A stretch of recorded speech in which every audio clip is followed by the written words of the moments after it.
Hello guys, इस video में हम डिस्कस कर रहे हैं सीवा ऑफ इरेटोस्टीन्स। सीवा ऑफ इरेटोस्टीन्स होती क्या है और कब हम उसे यूज करते हैं, इस वीडियो में हम डिस्कस करेंगे। उससे पहले सपोज मेरे पास एक प्रॉब्लम है जिसमें मैं ये बोल रही हूँ फॉर अ गिवन एन सारे प्राइम नंबर्स जितने भी हैं फ्रॉम 1 to n सारे प्राइम नंबर्स को प्रिंट कर दो। तो जब हम इस प्रॉब्लम को देखेंगे तो नॉर्मल जो अप्रोच हमारे माइंड में आएगी वो क्या आएगी। फर्स्ट कि 1 तो हमें पता है कि नाइदर प्राइम नॉर कंपोजिट है, सिर्फ 2 से n तक के लिए चेक कर लो। तो मैंने क्या करा, अपनी नॉर्मल फर्स्ट अप्रोच में यही करा। 2 से n तक हर एक नंबर के लिए मैंने ये चेक कर लिया कि उसके नंबर ऑफ फैक्टर्स कितने हैं, क्योंकि हर एक मुझे पता है प्राइम नंबर जो होता है उसके सिर्फ दो ही फैक्टर्स होते हैं, एक 1 एक वो खुद। फॉर एग्जाम्पल 5 2 3 इनके सिर्फ दो ही फैक्टर्स हैं, एक 1 और एक वो खुद। तो अगर मैं ये चेक कर लूँ 2 से n तक हर एक नंबर के लिए कि उस नंबर का नंबर ऑफ फैक्टर्स कितने हैं, तो अगर उसके नंबर ऑफ फैक्टर्स सिर्फ दो ही होंगे तो इसका मतलब वो प्राइम है, वरना वो प्राइम नहीं है। तो यहाँ पे फर्स्ट जो अप्रोच है उसमें मैंने यही करा, 2 से n तक गई आउटर लूप में, हर एक नंबर के लिए अभी काउंट की वैल्यू 0 है। ये डिनोट कर रहा है काउंट क्या, नंबर ऑफ फैक्टर्स। अब पर्टिकुलर नंबर के लिए मैंने उसके नंबर ऑफ फैक्टर्स कैसे काउंट करे, 1 से लेकर, सपोज नंबर हमारा 4 होता अगर, तो 1 से 4 तक मैंने ये देखा कि कितने नंबर्स ऐसे हैं जो 4 को डिवाइड करेंगे। तो 1 2 और 4 3 ऐसे नंबर होंगे जिसके लिए मेरी काउंट की वैल्यू इंक्रीमेंट होगी, तो काउंट की वैल्यू 4 के लिए 3 हो जाएगी। तो क्योंकि काउंट की वैल्यू इक्वल्स टू 2 नहीं है तो हम उसे प्रिंट नहीं करेंगे क्योंकि वो प्राइम नंबर नहीं है।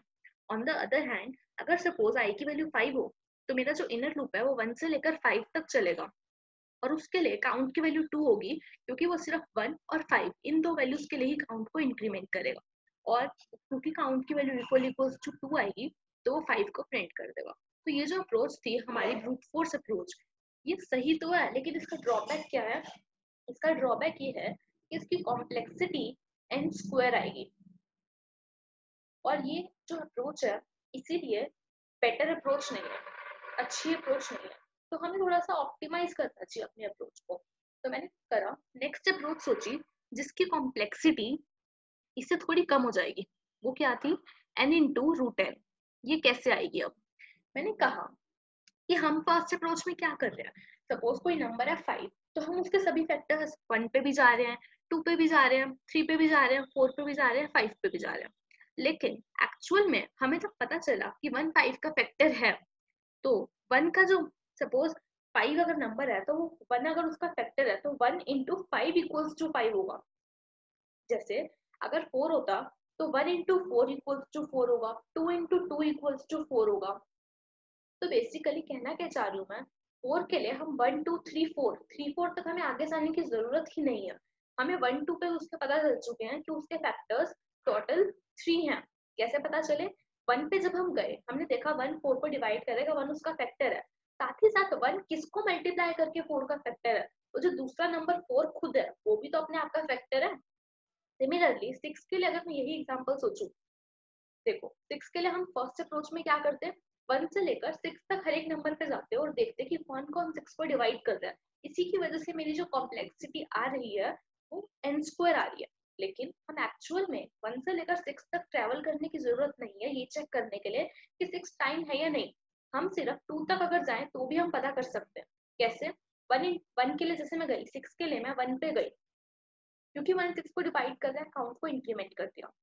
लेकिन ये फर्स्ट अप्रोच में हुआ था।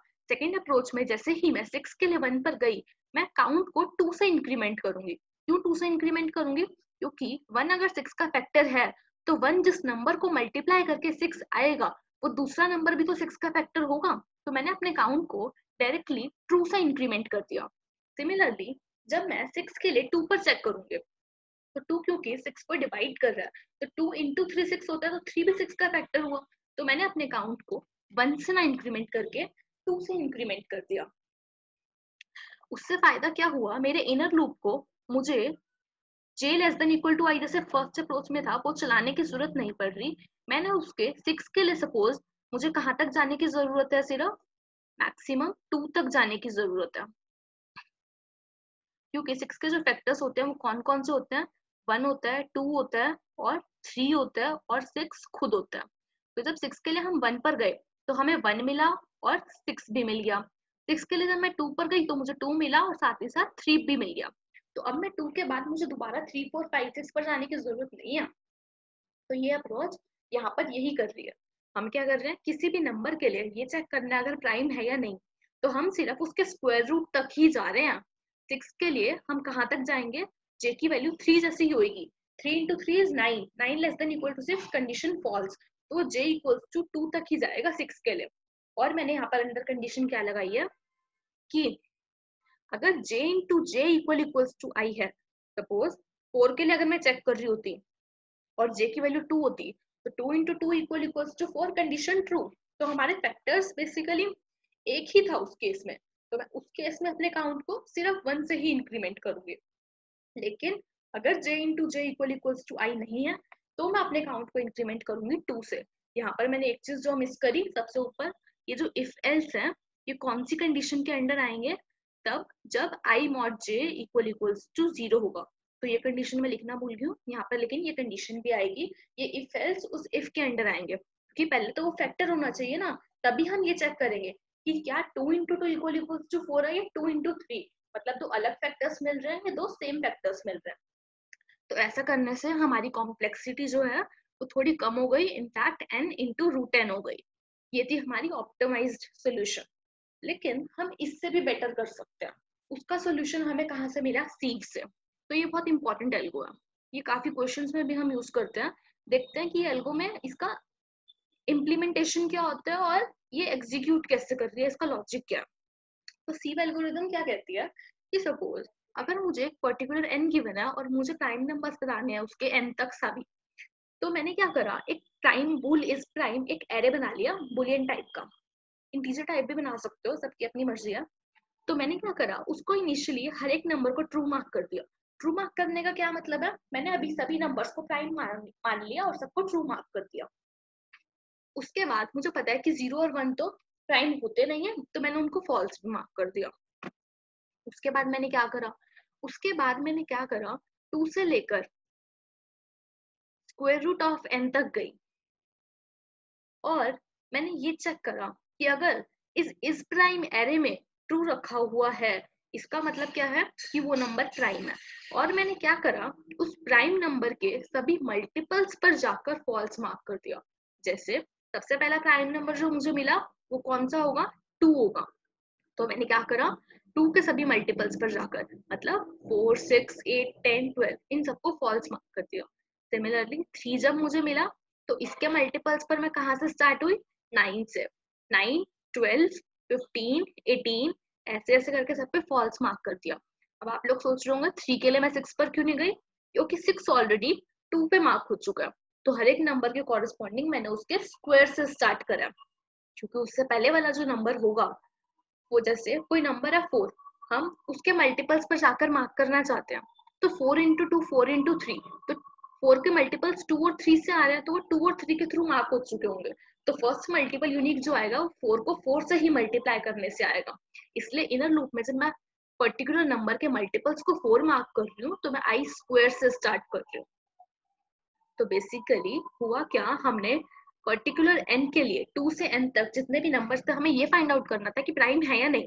तो हमने एक एरे बनाया n+1 साइज का, सबको इनिशियली ट्रू मार्क कर दिया, जो कि ये डिनोट कर रहा है अभी के लिए कि सभी प्राइम है। लेकिन 0 और 1 के लिए मैंने पहले ही फॉल्स मार्क कर दिया।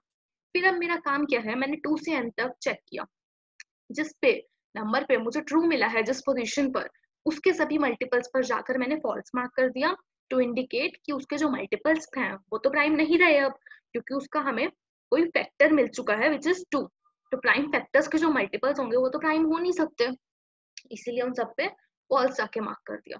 लेकिन फॉल्स मार्क करने का तरीका भी समझ आना चाहिए कि कोड कैसे इंप्लीमेंट हो रहा है। जैसे नंबर हमारे पास होता है 10, तो हमने 10 के लिए जो आउटर लूप है वो कहाँ से कहाँ तक चलेगा, सिर्फ 2 और 3 के लिए चलेगा, 4 के लिए नहीं चलेगा, क्योंकि ये एक्चुअल में कॉम्बिनेशन थोड़ा सा ऑप्टिमाइज, जो हमने सेकेंड अप्रोच डिस्कस करी उसको यूज करा हुआ। हमने वहां पर क्या डिस्कस किया था कि हम स्क्वायर रूट तक जा रहे थे उसके, तो उस स्क्वायर रूट वाला जो अप्रोच थी वो मैंने यहाँ पर भी यूज करी कि 10 के लिए सिर्फ 3 तक जाओ प्राइम नंबर्स को मार्क करने के लिए।